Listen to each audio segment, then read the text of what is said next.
بسم اللہ الرحمن الرحیم۔ اللہم صلی علی سیدنا و مولانا محمد النبی الامی وآلہ و صحابہ بارک وسلم صلاۃً و سلاماً علیک یا رسول اللہ۔ یہ میرا چینل ہے محمد، اور اس میں ڈال رہا ہوں قصاص الانبیاء پارٹ بائی پارٹ۔ یہ پارٹ 85 ہے، اور یہاں صفحہ 96 میں قصہ یوسف علیہ السلام کا، یہاں سے اس کا قصہ شروع ہوتا ہے، یعقوب کا قصہ ختم ہوا۔ اللہم صلی علی سیدنا و مولانا محمد النبی الامی وآلہ وصحبہ بارک وسلم صلاۃً و سلام۔ سنیے، سنائیے، دیکھیے، دکھائیے، لائک شیئر کیجیے، اور اپنا اچھا اردو میں بول کے ڈالیے۔ 19,000 زبان نے پھیلائیے دین کو کا جو بات معلوم ہو اس کو آگے بڑھائیے۔ اللہ تعالیٰ آپ کو خیر و برکت بھی دے گا۔ پیسہ اپنا نام سے ڈالیے، اپنا چینل کھول کے ڈالیے ہے تو اللہ تعالیٰ پیسہ بھی دے گا۔ دیکھیے قصہ حضرت یوسف علیہ السلام کا۔ حق سبحانہ تعالیٰ نے حضرت یوسف کے قصے کو قرآن شریف میں احسن القصاص کر کے بیان فرمایا، اور ہمارے رسول خدا صلی اللہ علیہ وسلم کو اس قصے سے خوب آگاہی فرمایا، جیسا کہ قولہ تعالیٰ نحن نقص علیک احسن القصاص بیا او بما اوحینا الیک ھذا القرآن وان کنت من قبلہ لمن غافلین۔ ہم بیان کرتے ہیں تیرے پاس یہاں بیان اس واسطے کہ بھیجا ہم نے تیری طرف یہ قرآن، اور تو تھا پہلے اس سے بے خبروں میں سے۔ علماء نے اس میں اختلاف کیا ہے کہ حق تعالیٰ نے اس قصے کو سب قصوں سے قرآن شریف کے بہتر قصہ کیوں فرمایا ہے۔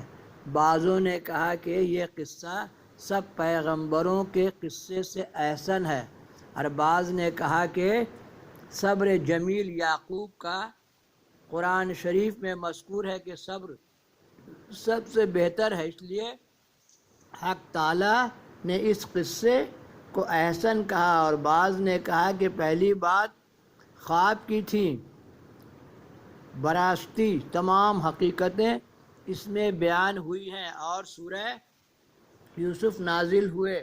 سورہ یوسف خوبصورتی کے لیے بڑی زبردست ہے۔ اگر کسی کو حسن و جمال چاہیے تو وہ سورہ یوسف روز ایک بار پڑھے، انشاءاللہ تعالی حسن یوسف کا شاہکار ہو جائے گا۔ اور لڑکی ہوگی تو حسن زلیخا کی شاہکار ہو جائے گی۔ سورہ یوسف کی پڑھنے والی لڑکیاں ماشاءاللہ اسنو پاؤڈر کریم کچھ درکار نہیں پڑے گا، اور سورہ یوسف کے پڑھنے والے لڑکے اسنو پاؤڈر کریم کچھ درکار نہیں پڑے گا۔ تو سورہ یوسف پڑھنے سے انسان کی خوبصورتی بڑھتی ہے۔ سب سورہ یوسف نازل ہونے کا سبب یہ تھا کہ ایک روز 7 یہودیوں نے آ کر حضرت عمر بن خطاب سے مباحثہ کیا، یعنی یہودی نے حضرت عمر سے کہا کہ ہماری توریت بہتر ہے تمہارے قرآن سے، اور حضرت عمر نے فرمایا کہ ہمارا قرآن شریف بہتر ہے تمہاری توریت سے۔ یہودیوں نے کہا کہ حضرت یوسف کا قصہ توریت میں مذکور ہے، قرآن شریف میں نہیں، اور حالانکہ وہ بہتر قصوں میں سے ہے۔ حضرت عمر اس بات کو سن کر دلگیر ہوئے، اور رسول خدا صلی اللہ علیہ وسلم کے پاس حال مناظرہ کا بیان کیا۔ رسول خدا صلی اللہ علیہ وسلم نے اس کے جواب سے متفکر ہوئے۔ اتنے میں حضور السلام امین بحکم رب العالمین حضرت سید المرسلین صلی اللہ علیہ وسلم کے پاس آ پہنچے، اور قصہ حضرت یوسف کا بیان فرمایا۔ قصہ کا شروع یہ تھا کہ جب یعقوب علیہ السلام بعد مدت کے شام سے کنعان میں تشریف لائے اور یہاں مقیم ہوئے، بی بی راحل کے یعنی حضرت یوسف کی والدہ نے بعد تولد ہونے بنیامین کے فوت کی۔ اس وقت سے حضرت یوسف کی عمر 5 برس کی تھی۔ 11 بھائیوں سے وہ بہت خوبصورت تھے۔ یعقوب ان کو سب بیٹوں سے زیادہ پیار کرتے تھے۔ بنیامین میں سیر خوار تھے۔ ان کی خالہ لیا نے ان کی پرورش کیا، اور یعقوب کی ایک بہن تھی ایک دن انہوں نے یعقوب کے سب بیٹوں کو ان کے دیکھا، پر ان کو کسی پر پیار نہ آیا مگر حضرت یوسف پر فریفتہ ہوئی۔ تب یعقوب سے کہا کہ تم کثیر اولاد ہو اور تمہارا ایک بیوی ہے، خدمت سب بیٹوں کی ایک سی نہیں ہو سکتی، یوسف کو مجھے دو۔ اللہم صلی علی سیدنا مولانا محمد النبی الامی وآلہ وصحبہ بارک وسلم صلاۃ و سلام علیہ۔ یہاں ایک بات ہے، بہت ساری کتابیں میں نے پڑھا، قصص الانبیاء بہت طرح سے پڑھا، یہاں سے چلے گا پارٹ PART پارٹ 86 144 خدا میں قصص الانبیاء پڑھا اور بہت طرح کی کہانیاں سنی۔ اس میں کہانی بہت زبردست ہے جو حضرت عمر سے مناظرہ ہوا، تو وہ لوگ سوال پوچھ رہے تھے کہ بنی اسرائیل مصر کیسے پہنچے۔ ان تمام سوال و جواب میں ہی مناظرہ تھا کہ بنی اسرائیل مصر کیسے پہنچے۔ تو یہاں سے ہی کہانی شروع ہوتی ہے کہ حضرت زلیخا خواب ہے نا، اور یوسف کا عزیز مصر ہونا، اور پھر ان کے بھائیوں کا ان کو کنواں میں ڈال دینا، اور وہاں سے وہ قافلہ عرب کا ہی تھا، اسماعیل کا قافلہ، بڑا اچھا سے اس کا سیریل اور فلم وغیرہ بنا کے دکھایا گیا ہے۔ تو اس میں وہی سوال تھا کہ تمہارے قرآن میں نہیں ہے یوسف علیہ السلام کا ذکر، تو وہی کہ بنی اسرائیل مصر کا کیسے پہنچے۔ تو کنواں میں ڈالا، پھر وہاں سے آپ کو لایا گیا مصر کے بازار میں، تو آپ تو بنی اسرائیل ہیں، یہ یوسف علیہ، یہ آپ کا یعقوب علیہ السلام، انہیں کو بنی اسرائیل کہا گیا۔ اور ان کی اولاد میں ڈھیر سارے پیغمبر ہیں، کہیں 70,000 ہے، کہیں 4,000 ہے، طرح طرح سے روایت ہے۔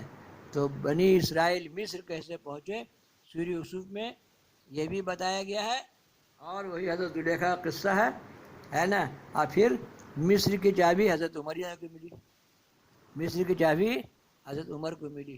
اللہم صلی علی سیدنا مولانا محمد النبی الامی وآلہ وصحبہ بارک وسلم صلاۃ و سلام علیہ۔ جیسے سے مجھے یاد آتا رہے گا میری زندگی کہانی، بچپن میں چھوٹی چھوٹی کتابیں پڑھتے تھے، گل سنور، حاتم طائی، سمجھ لیجیے کہ کلاس 5-6 سے پڑھنا شروع کیا، 6 سال 10 سال کی عمر سے پڑھ رہا ہوں، 65 سال میرا پڑھتے پڑھتے ابھی بھی پڑھ رہا ہوں، اور جو کچھ میرے پاس ہے میرے دل و دماغ میں ہے انشاءاللہ سب یوٹیوب میں ڈال دوں گا تاکہ آنے والے نسل کو فائدہ پہنچے۔ نہیں تو سب سوچ رہے تھے ہم یا اللہ کیسے بتائیں، سب پیٹ میں لے کے چلے جائیں گے۔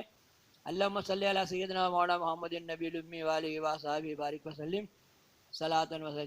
کلاس 3 میں ابراہیم صاحب سے پوچھے تھے کہ کچھ سناؤ، تو میں نے یہی سنایا تھا، سب سے اولا والا ہمارا نبی، سب سے اولا والا ہمارا نبی، اپنے مولا کا پیارا ہمارا نبی، سب چمک والے چمکوں میں چمکا کیے، اندھ شیشے میں چمکا ہمارا نبی، چمک تجھ سے پاتے ہیں سب پانے والے، میرا دل بھی چمکا دے چمکانے والے۔ پورا نعت بھول رہا ہوں کیونکہ 75 سال میں ایسے بھی آدمی سٹھیا جاتا ہے، میں جو بھی دیکھ کے ہی پڑھ سکتا ہوں، بہت ساری باتیں میں بھول گیا ہوں۔ نام احمد لیا کیجئے، زندگی کا مزہ لیجئے، زندگی کا مزہ لیجئے، محمد محمد محمد محمد محمد ہمارے بڑی شان والے۔ اللہم صلی علی سیدنا مولانا محمد النبی الامی وآلہ وصحبہ بارک وسلم صلاۃ و سلام علیہ۔ ایک کے نور کے دوجے ٹکڑے احمد اور محمد، اللہ تعالیٰ نے آپ سب سے نور سے پوری کائنات کو سجایا، اور یہ نور نامہ میں بڑی شاندار طریقے سے بتایا گیا ہے، جو سرکار محمود غزنوی رحمۃ اللہ علیہ نے مرتب اس کو جمع کیا اور اس کو مرتب کروایا، اس کا اردو ترجمہ ہوا۔ نور نامہ پہلے مائع لوگ بیٹھ کر چینی لے کے نور نامہ پڑھتی تھی تو پہلے کے بچوں کو یاد ہے اللہم صلی علی سیدنا مولانا محمد النبی الامی والہ وصحبہ بارک وسلم صلاۃ و سلام علیہ ایسے نورنامہ میں یہ درود شریف ہے. اور کلمہ لا الہ الا اللہ ہے محمد میرا رسول اللہ. بچپن میں جو باتیں دلوں پر نقش ہو جاتی ہے وہ پوچھتا نہیں ہے. یہ میدان پوچھے نا وہ جنمی کہتا درود شریف کس کو بتا. اور عورتیں جو ہیں ان سے پوچھئے یہ بھی نہیں بتا پاتی. تو سوچئے بے علم آدمی اندھا ہے. علم کا مرتبہ ہمیشہ آپ صلی اللہ علیہ وسلم بولے جاہل اور شادی مت کرنا دلیدر بچہ پیدا کرے گی. تو سوچئے جو قرآن نہیں جانے جاہل اسی کو بولا جائے گا کہ جو درود شریف نہیں پڑھے, جو قرآن نہیں پڑھا وہی جاہل ہے. کیونکہ اصل علم قرآن کا علم ہے. اصل علم اس لیے اپنے بچوں کو کیسے بھی قرآن پڑھا دیجئے, نماز سکھا دیجئے.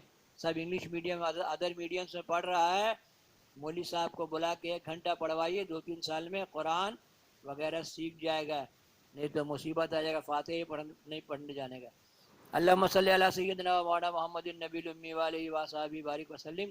نہ غم کروں نہ علم کروں کہ فساد دہر میں کم کروں, تیرے نبی کی برکتوں کو زمانے بھر میں لٹا سکوں. اللہم صلی علی سیدنا مولانا محمد النبی الامی والہ وصحبہ بارک وسلم صلاۃ و سلام علیک یا رسول اللہ صلی اللہ علیہ وسلم.